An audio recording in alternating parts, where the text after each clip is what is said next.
I'm Daniel. I'm 32, and if you asked anyone in my family to describe me in one sentence, they'd probably say something like quiet but dependable.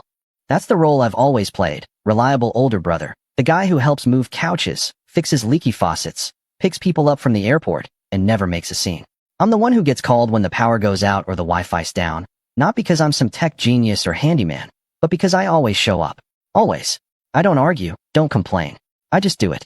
That's who I've been for years. And to be honest, I didn't even realize how much people had come to expect that from me. Like it was my job just to exist in service to everyone else. Until my sister's wedding knocked the wind out of me. My younger sister, Brielle, is 29. She's the kind of person who fills up a room without saying much. Glamorous, loud in a charming way, always posting curated Instagram photos with perfect lighting and humble brag captions. She's always been our parents' golden child, and I don't say that with bitterness, just facts. She was the surprise baby, the one who came after my parents had basically decided they were done having kids. And from the second she was born, she had everyone wrapped around her finger. Growing up, it was always be nice to your sister, she's younger. Or let her have it. Daniel, you're older. You should know better. And I did. I knew better than to expect things to ever really be fair. Still, I tried to be close with her. Even when we were teenagers, and she'd roll her eyes whenever I spoke. Even when she borrowed my car and returned it with a dent and no gas, and our parents just shrugged. Even when she forgot my birthday 3 years in a row and then laughed it off like it was no big deal. I kept showing up. I helped her move into every apartment she ever rented. I fixed her old laptops when she spilled drinks on them. I even built her kids' IKEA beds last Christmas Eve while she was out with friends because her husband was busy and she needed the house to look nice for Santa. So when Brielle got engaged, I was genuinely happy for her. I even told her I'd help cover some wedding expenses if they needed it. She laughed and said, "Thanks, Danny, but we're going all out. No expense spared." The guy she married, Josh, comes from a wealthy family, and they threw this massive, over-the-top wedding at a country club about 40 minutes outside the city. Everything was planned to the last detail. Designer flowers, custom cocktails, a string quartet for the ceremony, and gold-trimmed menus printed on linen paper. I remember thinking it was a little much, but hey, if they had the money, who was I to judge? About 2 weeks before the wedding, I got an email from her wedding planner. Yes, she had a full-time planner, asking for my meal preference, filet mignon, seared salmon, or a vegetarian risotto. I filled it out like everyone else and didn't think much of it. I had even taken the day off work, gotten my suit dry cleaned, and bought a nice gift from their registry, a ridiculously expensive espresso machine I honestly couldn't afford. I figured it was a small gesture to show her I cared. The day of the wedding, I showed up early to help wrangle some family members into their seats and stayed out of the way otherwise. I wasn't in the wedding party or anything, but I figured I'd at least be seated with my cousins or parents. Instead, when the seating chart was revealed at the reception, I was shoved into the far back corner at what I can only describe as the obligation table, the one with people nobody really knew well but had to invite. I recognized a couple of distant relatives and one of Brielle's co-workers I'd met once.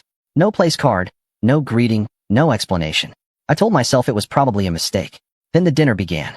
Or at least, it did for everyone else.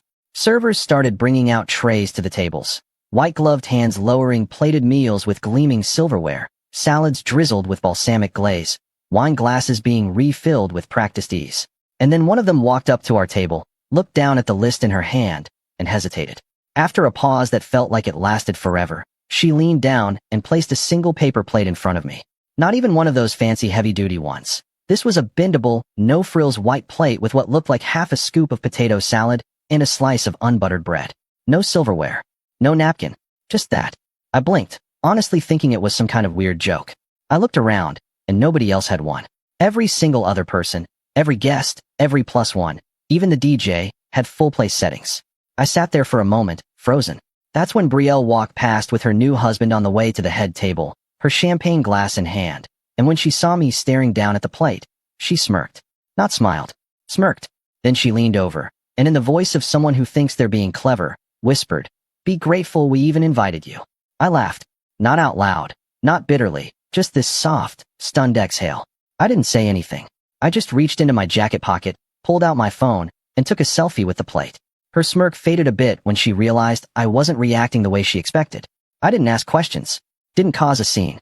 Didn't tell anyone what happened. I just smiled for the camera like I was in on the joke.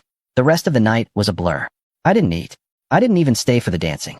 I left before dessert was served, told my parents I had a headache, and drove home in silence.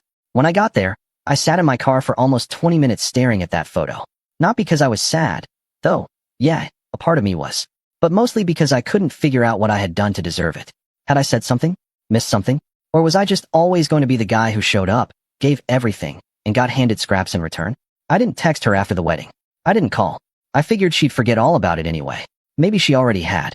I posted the selfie to my private Instagram with no caption, visible only to my close friends. A few of them messaged me asking what happened, and I told them I'd explain later. I never did. It felt too stupid to talk about.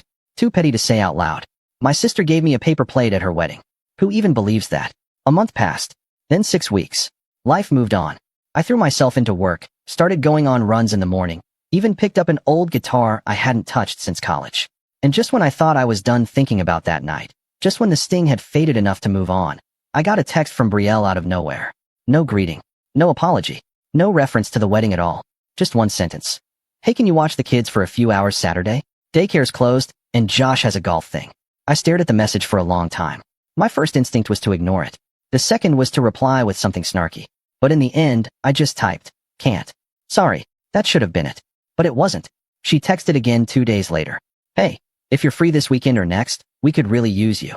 Things are tight with daycare, and I'd rather not ask Mom.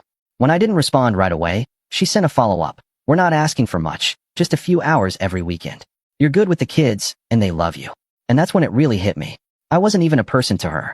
I was a resource. A backup plan. A warm body she could call when things got inconvenient.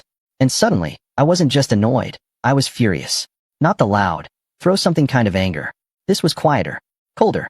The kind that builds slowly until it sits in your chest like a weight. And I knew exactly what to do with it. I opened my photo gallery, scrolled back to that night, and found the selfie. The paper plate. My forced smile. Brielle's wedding glittering behind me like a scene from someone else's life. I saved the image and waited. Waited for her next message. It came the next morning. I didn't respond right away. Her text just sat there for a bit, blinking at me like it expected me to cave. Any chance you're around Saturday morning? The kids have a birthday party after, so it'd only be a couple hours. I almost laughed. It was written so casually, like we were just good siblings doing each other favors. Like she hadn't humiliated me in front of 200 people not even 2 months ago. Like I hadn't sat in a folding chair with a paper plate while a server walked past me carrying a tray of steak and wine glasses to my cousins at the next table. I sent the photo. No words. Just the photo. Me, half smiling with my chin tilted slightly to catch the fluorescent ceiling light, holding that ridiculous paper plate. You could even see the crimped edge bending from the weight of the sad little potato salad. No explanation, no caption, just that. Read at 9:06 a.m. And then nothing. Not for an hour. Not for the whole day. I thought maybe she'd reply with something sarcastic, maybe a half-hearted LOL, or an eye roll emoji. But instead, radio silence. And that silence lasted 5 days. When she finally texted again, it wasn't what I expected. You're seriously mad about the plate? No apology. No reflection. Just a challenge. A tone I recognized immediately, dismissive, condescending, like I was overreacting to something trivial. I read the text 3 times and tossed my phone on the bed. It took me an hour to even type a reply, and all I wrote was, "You knew what you were doing." She responded in under a minute. It wasn't my idea. The planner mixed up some stuff. Don't make this into a thing, Daniel. So now it was the planner's fault. Right. The same planner who personally emailed me with meal options? The one who had enough attention to detail to know my dietary restrictions. I have a mild dairy allergy. I even noted it. But somehow forgot to give me a plate like every other guest? Please. Still, I didn't press. I let her stew in the awkwardness of her half-lie. I didn't respond again. I figured that would be it. That maybe she'd get the hint and leave me alone for a while. But no. 2 days later, she called. I didn't answer. She called again an hour after that. Then my phone buzzed with a long message. Look, I don't know what's going on with you, but I'm asking for help here. Josh and I are drowning. Our nanny quit. Daycare's too expensive, and we don't have family nearby. I thought you'd want to help, considering you don't have kids and you work from home. You always used to say you loved spending time with Ava and Leo. What changed? What changed? That line sat in my gut like a stone. What changed? What changed was watching my sister pass out champagne to everyone in the room while I sat there feeling like the guy who had snuck in through the back. What changed was being humiliated, on purpose, and then gaslit about it like it wasn't a big deal. What changed was me finally realizing that maybe I wasn't being the dependable older brother. Maybe I was just the family's emotional punching bag. I typed a response. Deleted it. Typed another one. Deleted that, too. I didn't know how to explain to her that this wasn't just about a plate. This was about years of being taken for granted. Of always being available, always making space, always pushing aside my own needs for hers, of being the one she leaned on, but never really saw. So I said nothing. I didn't answer her next 3 messages. That's when the shift happened. She stopped asking and started telling. I really need you Saturday, just from 10 to 3. Josh has a meeting and I can't cancel on my friend again. I'm dropping the kids off at your place. Please leave the door unlocked. That was the moment I felt something crack inside me. Not break, not snap. Just crack.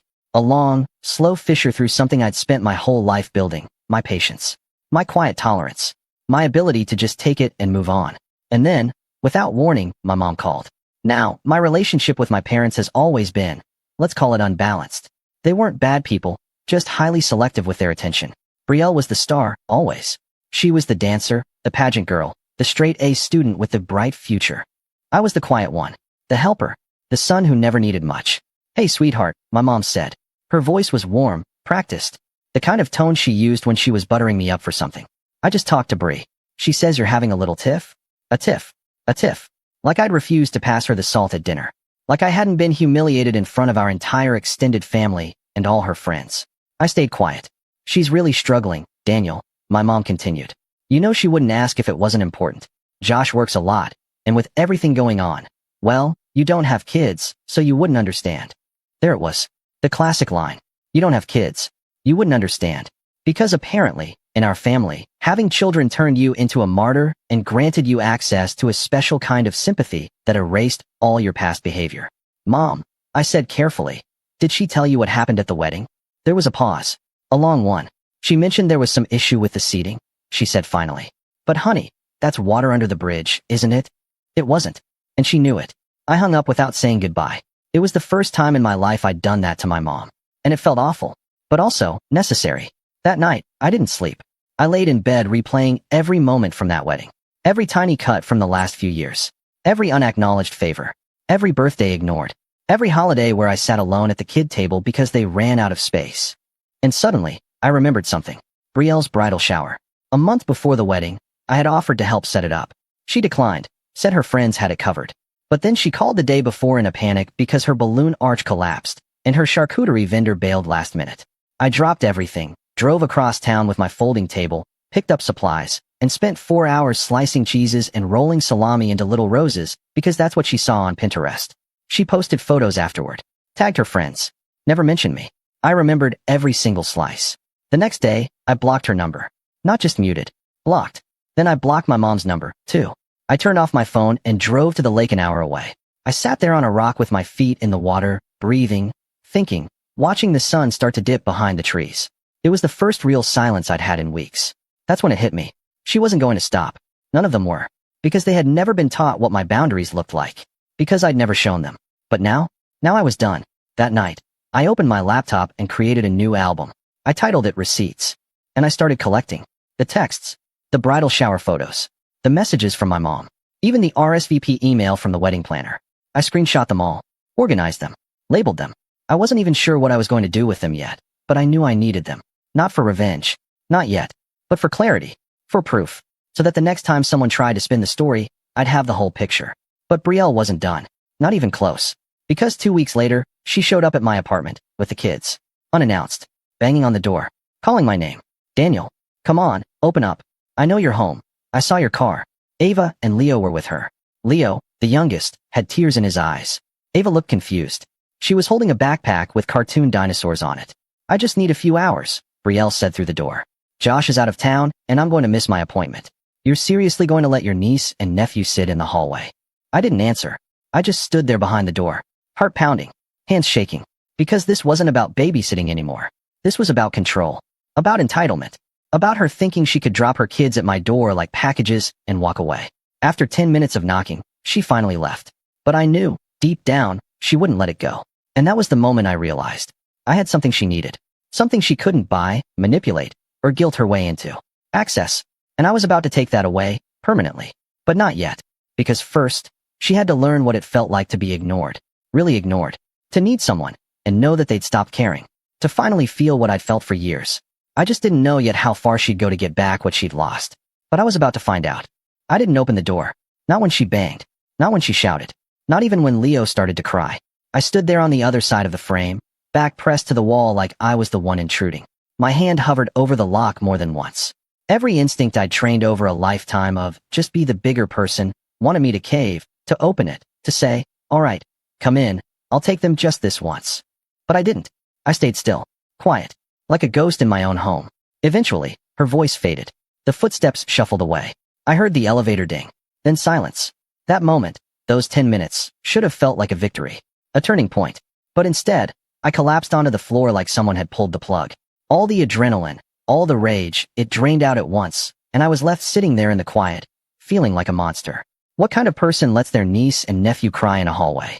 What kind of brother ignores his own family? I didn't sleep that night. And not just from guilt, though that was part of it, but from something heavier. A kind of sadness I hadn't known I was carrying. A realization that I wasn't just drawing a boundary. I was tearing down an entire structure I'd helped build.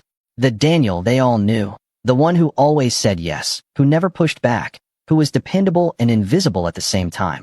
He was gone. And in his place? Well, I didn't know yet. The next week was quiet. Eerily so. No texts. No calls. No pop-ins. I thought maybe it was over. Maybe I had finally earned peace.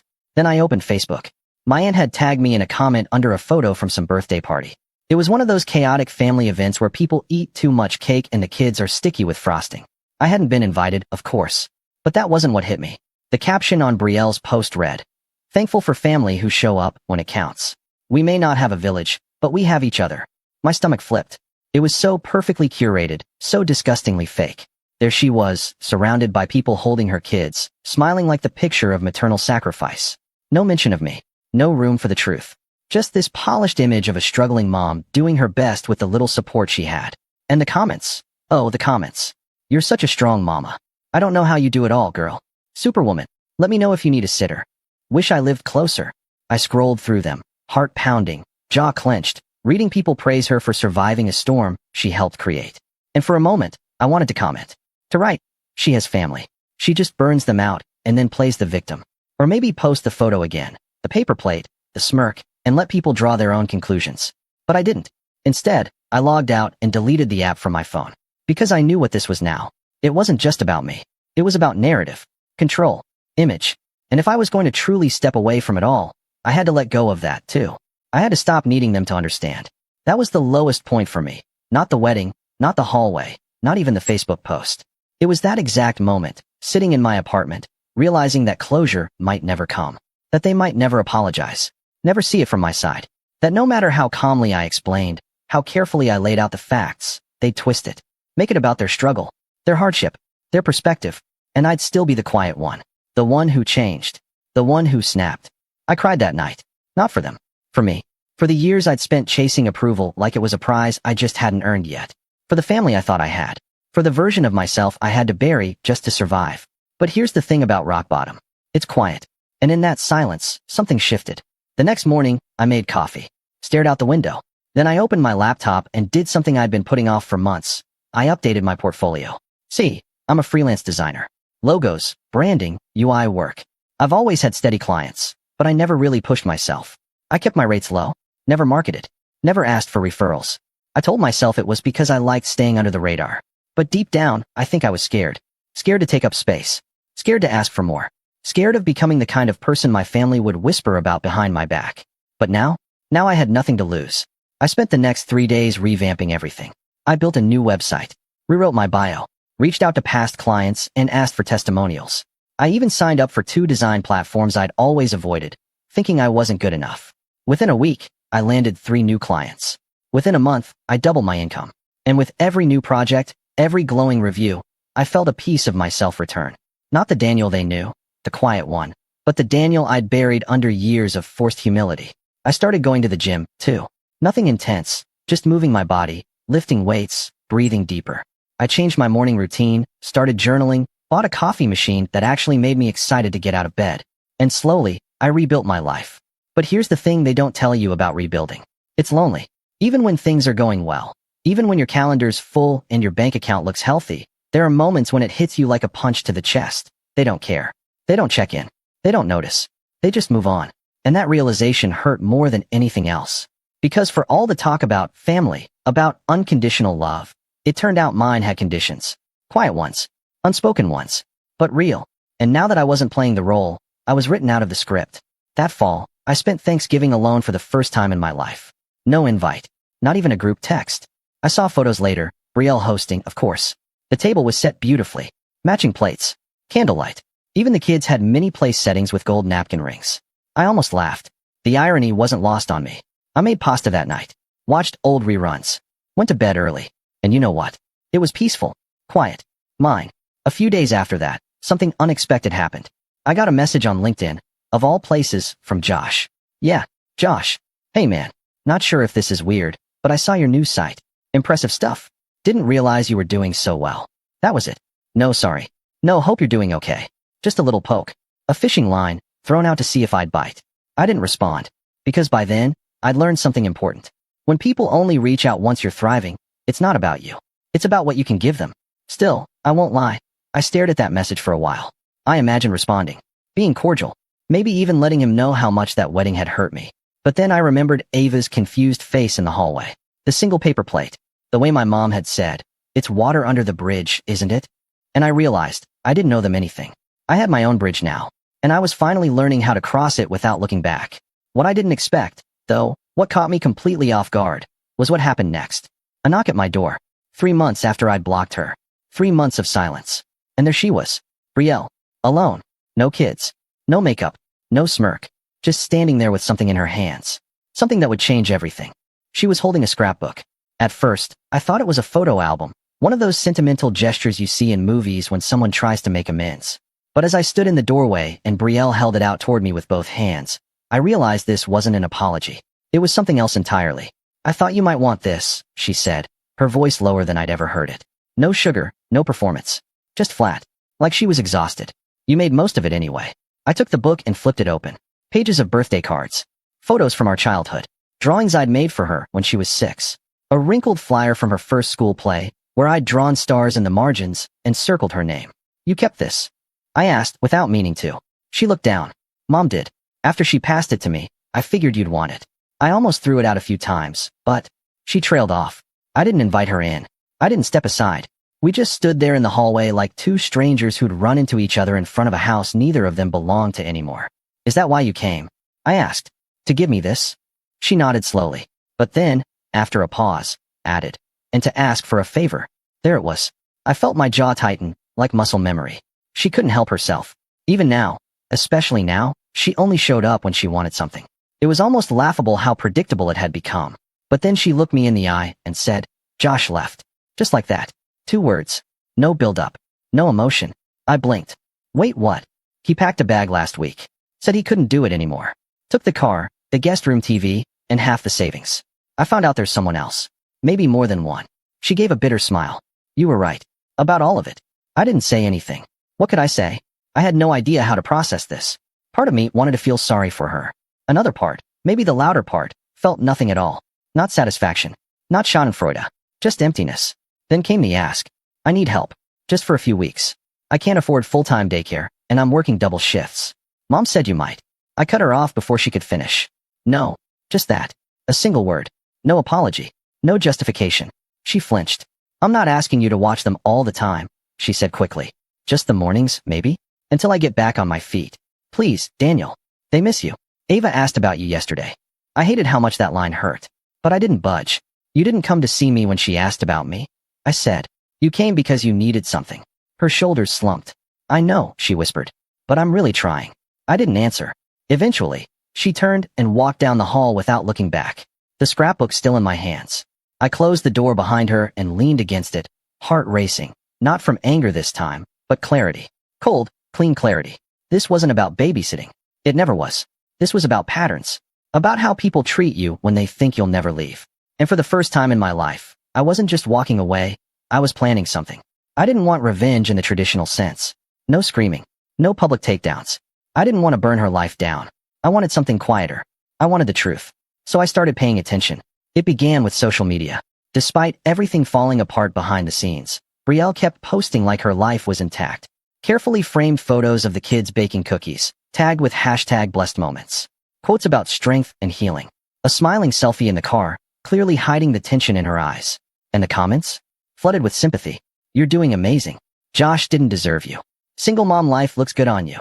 But here's what most people didn't know. Brielle was not as alone as she made herself out to be. Because while she posted about having no one, I noticed something strange. A recurring name in her tags. Kendra. Kendra was an old friend from high school, someone I vaguely remembered from years ago. Pretty, ambitious, and messy. She used to be one of those girls who lived for drama, and it looked like she was back in Brielle's life with a vengeance. Digging a little deeper, I discovered that Kendra had recently launched a momfluencer brand, something about resilience, healing, and parenting through hardship. Her content had a very familiar tone, because a lot of it sounded like Brielle. Same phrases, same hashtags, even the same captions. Then I found the podcast. Kendra and Brie, Stronger Than Yesterday, launched a few weeks prior. Weekly episodes, light banter, dramatic storytelling, and healing through humor. And sure enough, in episode 3, Brielle told the story of how her brother abandoned her in her time of greatest need. She didn't name me, but it was me. She described the paper plate incident with tears in her voice, framing it as an honest mistake the planner made, and how her brother used it as a reason to turn his back on her. She said, "I know I'm not perfect, but I would have never let my niece and nephew cry outside someone's door. Never. Family is supposed to show up, even when it's hard." That line, it burned. Because it was a lie. A beautiful, crafted, sympathy-gathering lie. But the thing about going quiet for a while, people forget you were listening. I downloaded the episode. Saved it. Then I looked into the LLC that owned the podcast. Kendra's name. And Brielle's. Equal partners. A small-time sponsor had already signed on. A baby blanket company. Nothing huge, but enough. Enough to matter. So here's what I did. I reached out to Kendra. I didn't threaten her. Didn't accuse. I played it cool. I pretended I wanted to sponsor their show. I created a fake email account, posing as a rep for a startup parenting app. Said we were interested in working with authentic, family-first creators. Asked for a media kit and listener demographics. Kendra was ecstatic. She sent everything. Audience metrics. Back-end numbers. Their sponsorship rate card. And something else. A link to a private Dropbox folder filled with press assets, including a bio page. And in that bio, Brielle had claimed she was a full-time single mom with no family support. No family support. I laughed out loud when I read it. Then I screenshotted everything. Organized the files. Made a folder called PR versus Reality. And then, I waited. I didn't want to nuke her brand. Not yet. I wanted something better. I wanted her to feel it. The slow unraveling. The same way I had. So I started talking to people. Quietly. Cousins who'd reached out after Thanksgiving. Old friends who'd drifted. Even our mom, who, after my silence, had finally left a voicemail saying, "I think I might have misunderstood some things." I told them my side. Not with anger. Not with bitterness. Just truth. I showed them the texts. The wedding photo. The podcast clip. I let them draw their own conclusions. And slowly, I saw the shift. The Facebook likes on her posts dipped. The comments grew fewer. Mutual friends stopped reposting her quotes. I didn't gloat. Didn't call her out. Because I wasn't interested in public humiliation. I was interested in silence. In isolation. In her finally seeing what it felt like when the people you relied on disappeared. But I wasn't done. Because the final piece of this puzzle, the moment I'd been waiting for, was coming. I just didn't know it would arrive so perfectly wrapped. 3 weeks later, I got an email. From the podcast sponsor. The baby blanket company. Apparently, my fake startup had gotten their attention, and they reached out for a collaboration. To Brielle's real email. And she, thinking it was legit, forwarded it to Kendra, who forwarded it right back to my fake inbox, excited to close a big fish. Which meant, I had her. I had proof that she was willing to fabricate her story on a business platform for personal gain. And suddenly, I wasn't just her estranged brother anymore. I was holding the string that could unravel her entire facade. But I hadn't pulled it yet, because I was waiting for the moment she'd come crawling back again. She texted me again on a Sunday morning. "Hey, I know you probably don't want to hear from me, but if there's any part of you that still cares, I could really use your help." It was short. No emojis. No guilt tactics. Just a quiet plea. I stared at it for a long time. She didn't know what I had. What I'd been building. She didn't know about the folder on my desktop labeled Final Move, or the way I'd turned her fake vulnerability into a breadcrumb trail of receipts. She didn't know I'd been gathering everything, not to ruin her, but to show her a mirror she couldn't smash. And most importantly, she didn't know I was finally at peace with the idea of letting go after she saw it all for what it really was. I didn't reply to her text. Instead, I waited 2 days. Then I sent her a package. It was small, just a manila envelope with no return address. Inside was a flash drive, a printed note, and a single photo, the original selfie, me at her wedding, holding the paper plate. The note was short. "Here's everything you forgot I remembered. You made me invisible. I made you transparent." I don't know what part she opened first, the image, the note, or the folder on the drive marked "In case you forgot." That folder contained Screenshots of her podcast episode transcript, with the fabricated claims highlighted. Screenshots of her bios across multiple platforms describing herself as estranged from family and doing it all alone. An audio recording of her voicemail to mom begging for backup just for a few weeks. A saved copy of the fake brand proposal and her enthusiastic email agreeing to it. A collaboration she thought was a real sponsorship opportunity. And finally, a PDF titled The Timeline You Erased, a clean, chronological list of the times I'd helped her over the last 5 years. Moving, babysitting, fixing things, the charcuterie roses, the 3 a.m. emergency pharmacy run when Leo had a fever. It was detailed, undeniable. She went silent for 4 days. Not a word, not a text, not even a passive-aggressive post. Then Kendra messaged me from her personal Instagram account. It was polite, professional, and just a little panicked. Hi Daniel. I just wanted to reach out because there's been some confusion about a potential sponsorship deal. I understand you may be in possession of some content that includes me. I'd love to clarify or discuss how we can resolve this amicably. Translation, please don't blow this up. I waited a full day. Then I responded. You weren't the target, but you chose your partner. Don't build a brand on someone else's broken story. She left me on read. 2 days later, the podcast quietly vanished. No farewell episode. No explanation. Just gone. The Instagram page followed. Then the Twitter. Kendra rebranded solo a few weeks later, posting vague quotes about outgrowing people and learning to walk away from drama. But the engagement tanked. Sponsors stopped tagging her. The flame fizzled out. And Brielle? That took longer. I didn't hear from her again for almost 2 months, until she showed up at my apartment. Again. This time, she wasn't holding a scrapbook, or the kids, or even her phone, just herself. She looked tired, not worn down in the way motherhood does to you. This was different. Deflated. Like she'd finally seen herself from the outside and didn't quite recognize the person staring back. I opened the door. Said nothing. She didn't ask to come in. She just stood there and said, "You were right." That was it. Not an apology. Not a performance. Just quiet truth. She went on, haltingly. Told me the fallout from the podcast killed her last chance at monetizing her platform. How a mutual acquaintance leaked screenshots of the timeline PDF to the parenting forums she used to post in. How sponsors ghosted her. How Kendra distanced herself and even hinted in her stories that Brielle had exaggerated her trauma. She said she had to move back in with mom temporarily. That she was working weekends at a boutique and looking for a second job. I know you probably don't care anymore, she added, her voice cracking a little. But I just wanted you to know. I see it now. What I did. What I let myself become. I let her speak. I let her sit in it. Then, calmly, I said, I'm glad you do. But this isn't about you anymore. It never really was. She blinked. Then what's it about? It's about me finally choosing peace over guilt, I said. About me realizing that I'm not responsible for everyone's mess. Especially not people who hand me paper plates and expect me to be grateful. She looked like she might cry, but she didn't. Instead, she nodded. Once. Like she accepted it. Like she understood this door wouldn't open the way it used to. She turned and left without asking for anything more. And this time, I didn't feel like a villain. I felt free. That was a year ago.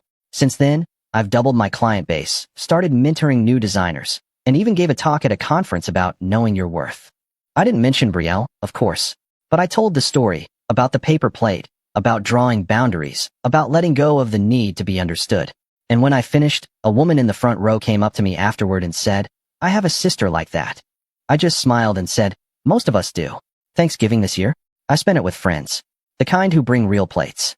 Who pour wine without keeping score. Who don't ask you to shrink so they can shine brighter. I still have the photo. It's printed now. Framed on my desk. Not as a trophy, but as a reminder. Because sometimes, the smallest plate is what carries the biggest lesson. And now I serve myself. Every time.